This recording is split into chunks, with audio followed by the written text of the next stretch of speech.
नमस्कार दोस्तों, मैं कृष्णमूर्ति आप सभी का स्वागत करता हूं लर्निंग मिरर यूट्यूब चैनल में। दोस्तों ये कॉमन क्वेरी है एंजल 1 के रिगार्डिंग चीज़ें मैं आपको गाइड कर दे रहा हूं। एंजल 1 एट EOD का मतलब होता है end of the day 14/05/2022 reported your fund balance 0 and securities balance 0। This excludes your bank DP and PMS balance with the broker BSC। Same message आपको NSE का आएगा। यहाँ पे देख लो, कभी कभी फंड आपका 0 दिखाएगा, कभी कभी फंड आपका पॉजिटिव दिखाएगा, कभी कभी फंड आपका यहाँ पे जैसे निगेटिव दिखा रहा है वैसा दिखाने वाला है। ये आपका जो फंड बैलेंस आपको यहाँ दिखाने वाला है वो फंड बैलेंस आपका अभी का जो फंड बैलेंस है उससे मतलब नहीं है। जो डेट का आपको मैसेज आया हुआ है, जिस डेट का आपको EOD लिखा हुआ है एंड ऑफ द डे, उस डेट को आपके फंड्स में इतना पैसा था। मतलब 14 मई 2022 को जो है मेरे इस अकाउंट में कुछ भी अमाउंट नहीं था, इसलिए जो है 0 यहाँ पे दिखा रहा है। अगर मान लो कोई ब्रोकर माइनस में चार्ज होता, जैसे मान लो यहाँ पे किसी का माइनस में चार्ज है तो यहाँ पे आपको -4 जो भी अमाउंट दिखेगा वो दिखेगा।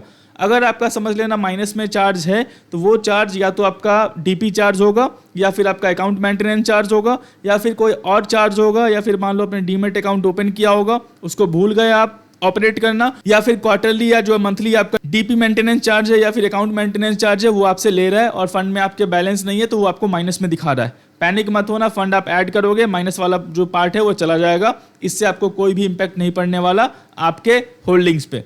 हाँ, ज़्यादा फंड माइनस में होगा तो ब्रोकर आपका होल्डिंग सेल कर सकता है, तो वो चीज़ ध्यान रखना। सिक्योरिटीज बैलेंस का मतलब होता है वो बैलेंस जो आपने जो है प्लेज करके ब्रोकर के पूल अकाउंट में डीमेट अकाउंट में डाला है। आजकल वो चीज़ें होंगी नहीं तो यहाँ पे हमेशा 0 ही दिखेगा। अभी जो आप प्लेज करते हो वो जो आपका सिक्योरिटीज है, जो आपका स्टॉक्स है, वो आपके खुद के डीमेट अकाउंट में रहता है। मान लो आप ब्रोकर से एक्स्ट्रा मार्जिन लेते हो, एक्स्ट्रा लोन लेते हो, तो ब्रोकर वहाँ पे बोलता है कि आपको सिक्योरिटीज प्लेज करना पड़ेगा मेरे डीमेट अकाउंट में, तब वहाँ पे आपको माइनस दिखा सकता है। बाकी जो नॉर्मल प्रोसीजर है प्लेज करने का उसमें आपको सिक्योरिटीज बैलेंस 0 ही दिखाएगा। इसका मतलब ये नहीं है कि मतलब सर मेरे डीमेट अकाउंट में तो मेरे पास होल्डिंग्स पड़े हुए हैं, बहुत सारे स्टॉक्स हैं, लेकिन 0 दिखा रहा है।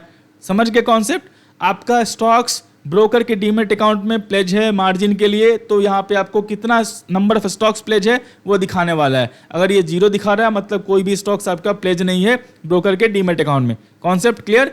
फंड्स प्लस में, माइनस में हो सकता है और 0 हो सकता है। इस डेट को जो भी आपका फंड होगा, चाहे वो पॉजिटिव हो निगेटिव हो, वो चीज़ें जो है आपको दिख जाएंगी यहाँ पे। अगर निगेटिव है तो पैसे ऐड कर दो फंड में और निगेटिव बैलेंस आपका चला जाएगा। मान लो यहाँ पे मैं 500 रुपीज़ ऐड करता हूँ तो मुझे जो है 87 रुपीज़ दिखेगा प्लस में। 413 रुपीज़ जो है मेरा जो है मेकअप हो जाएगा जो मैं 500 रुपीज़ ऐड करूँगा। ये भी कॉन्सेप्ट क्लियर? यहाँ पे भी देखो, ये आपका NSE का मैसेज है। आपको BSC NSE 2 एक्सचेंज है इंडिया में, वहाँ से आपको मैसेज आएगा, नेशनल स्टॉक एक्सचेंज और बॉम्बे स्टॉक एक्सचेंज, क्योंकि आपका दोनों जो ब्रोकर है दोनों से रजिस्टर कर देता है आपके टर्मिनल को। आप कहीं से बाई सेल कर सकते हो स्टॉक्स को।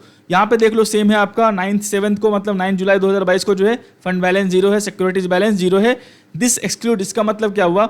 This excludes your bank DP and PMS balance with the broker. ये जो आपको दिख रहा है उसमें आपका बैंक बैलेंस कितना है वो यहाँ पे नहीं दिखाया गया है। यहाँ पे जो है DP बैलेंस कितना है, मतलब आपके होल्डिंग्स में कितना शेयर्स हैं और लॉन्ग टर्म के लिए, वो नहीं दिखाया गया है। और PMS में आपका कितना इन्वेस्टमेंट है, कितना सिक्योरिटीज है, वो नहीं दिखाया गया है। कॉन्सेप्ट क्लियर हो गया? आपके इस डेट को आपके एंजल 1 या फिर एंजल 1 में कितना अमाउंट आपका पड़ा हुआ था फंड्स में, उसके वो आपका अमाउंट दिख रहा होगा। सिक्योरिटीज आपने कितना प्लेज कर रखा है अपने डीमेट अकाउंट में नहीं, एंजल 1 के डीमेट अकाउंट में, ब्रोकर के डीमेट अकाउंट में, वो आपको यहाँ पे दिखा देगा। नंबर ऑफ सिक्योरिटीज कितना है, नंबर ऑफ स्टॉक्स कितना आपने प्लेज कर रखा है, और 0 कर रखा है, तो डरने की कोई बात नहीं है। तो यहाँ पे जो भी चीज़ें आपको दिखेंगी आप पैनिक मत होना, चाहे माइनस में दिखे चाहे प्लस में दिखे। माइनस में दिखे तो बस फंड ऐड कर देना। अगर आपको अकाउंट ऑपरेट नहीं करना है, जैसे मान लो मेरे इन्वेस्टर्स आते रहते हैं तो मुझे जो है अकाउंट रखना होता है बताने के लिए, फिर गाइड करने के लिए। आपको अकाउंट नहीं रखना है तो बेटर है, मैं आपको बोलूँगा अकाउंट आप क्लोज कर दो। आप मंथली या फिर क्वार्टरली या फिर ईयरली जो है अकाउंट मेंटेनेंस चार्ज या फिर DP मेंटेनेंस चार्ज आप जो है बस वैसे ही पे करोगे। उस रेट को आपका ट्रेडिंग बैलेंस, यहाँ पे आप अकाउंट पे आओगे तो अकाउंट पे आपको बैलेंस दिख जाएगा, ट्रेडिंग बैलेंस कितना था वो आपको दिख जाएगा। और माइनस में है तो यहाँ से ऐड फंड पे क्लिक करो और पैसे जो है ऐड कर दो। अकाउंट नंबर आपको, बैंक अकाउंट नंबर यहाँ दिख जाएगा, UPI से आप अकाउंट ऐड कर दो, मनी ऐड कर दो, सिंपल है। वो आपका माइनस वाला जो है पार्ट वो आपका चला जाएगा। आपके पोर्टफोलियो में कितना होल्डिंग्स है उसमें लिखा नहीं गया है, कोई दिक्कत की बात नहीं है।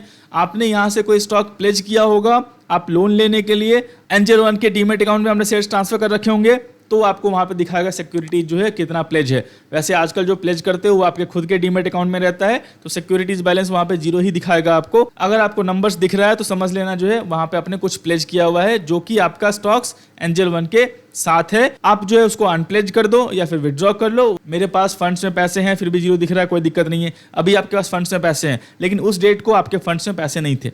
ये भी कॉन्सेप्ट क्लियर, पैनिक नहीं होना है, चीजें जो है बिल्कुल क्लियर है, आपको समझ गए होगे। दोस्तों मैं आशा करता हूं वीडियो जब अच्छा लगा वीडियो अच्छा लगा लाइक करें, सब्सक्राइब करें, शेयर करें। तब तक के लिए दोस्तों धन्यवाद।